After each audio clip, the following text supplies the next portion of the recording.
Coba deh bayangin, kalian lagi duduk santai nih, nonton ini, terus tiba-tiba, jepret, gravitasinya hilang. Iya, gitu aja. Nggak ada peringatan. Gaya yang bikin kalian nempel di kursi. Yang ngejaga planet ini biar nggak ambiar. Lenyap. Kira-kira apa yang bakal terjadi sama dunia kita? Dan kita nggak ngomongin sejam atau semenit loh, cuma 7 detik. Kedengarannya sebentar banget ya kan? Tapi apa yang bisa terjadi dalam waktu sesingkat itu? Wah, jawabannya mungkin bakal bikin kalian kaget setengah mati. Oke, kita bedah bareng-bareng ya. Biar kebayang kekacauan total yang bakal terjadi, kita harus paham dulu nih aturan paling dasar yang mau kita langgar. Gravitasi itu gampangnya kayak lem super raksasa yang nggak kelihatan. Ini tuh gaya dasar yang nempel sama massa. Makin berat sesuatu, makin kuat tarikannya. Nah, tarikan inilah yang bikin kaki kita napak di tanah dan yang nahan atmosfer kita biar nggak kabur, kayak selimut. Jadi, kebayangkan betapa pentingnya gravitasi ini. Terus, gimana kalau fondasi itu retak? Walau cuma sesaat. Ya udah, semua aturan main tadi langsung berantakan. Oke, sekarang kita mulai hitung mundurnya. Siap-siap ya, karena 7 detik ke depan bakal jadi 7 detik paling dahsyat dalam sejarah planet bumi. Detik pertama.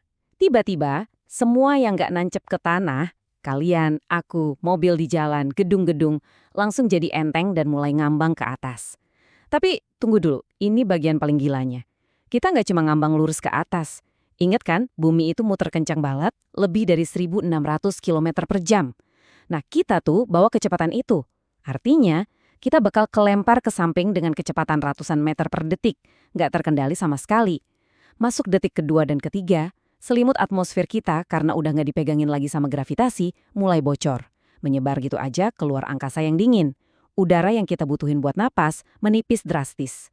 Sementara itu di bawah kita, lautan lepas dari dasarnya, bayangin triliunan ton air pecah jadi bola-bola air raksasa yang ngambang di mana-mana.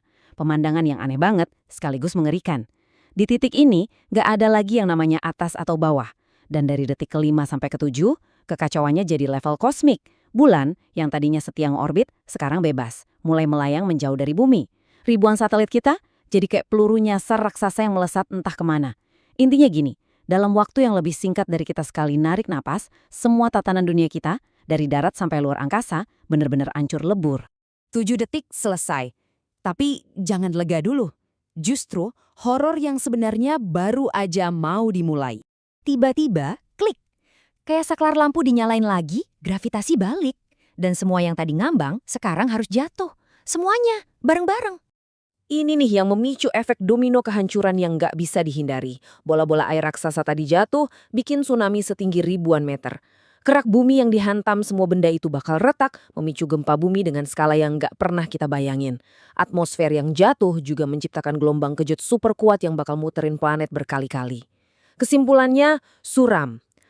Hampir nggak ada, atau mungkin nggak ada sama sekali, kehidupan di permukaan bumi yang bisa selamat dari bencana tunggal ini.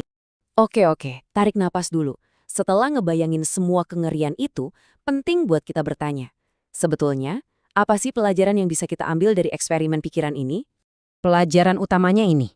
Kehilangan gravitasi itu bukan cuma skenario film fiksi ilmiah. Bahkan dalam waktu sesingkat itu, cuma 7 detik, itu udah lebih dari cukup buat mengakhiri peradaban manusia. Nah, ini kabar baiknya. Untungnya, menurut hukum fisika yang kita tahu, hal ini mustahil terjadi. Gravitasi itu sifat dasar dari massa, jadi nggak bisa tuh tiba-tiba dimatiin kayak saklar. Skenario ini murni buat ngelatih imajinasi kita aja. Dan inilah inti dari semuanya. Tujuan kita ngebahas ini bukan buat nakut-nakutin ya, tapi biar kita makin sadar dan menghargai kekuatan alam yang luar biasa, yang ngatur alam semesta kita setiap detiknya. Ini soal sains, bukan soal rasa takut. Jadi, gimana menurut kalian? Apa kadang-kadang kenyataan sains itu bisa lebih bikin takjub atau bahkan lebih ngeri daripada cerita fiksi manapun? Kalau kalian suka pembahasan sains kayak gini, jangan lupa subscribe dan tulis ide-ide gila kalian di kolom komentar ya. Sampai ketemu di pembahasan berikutnya.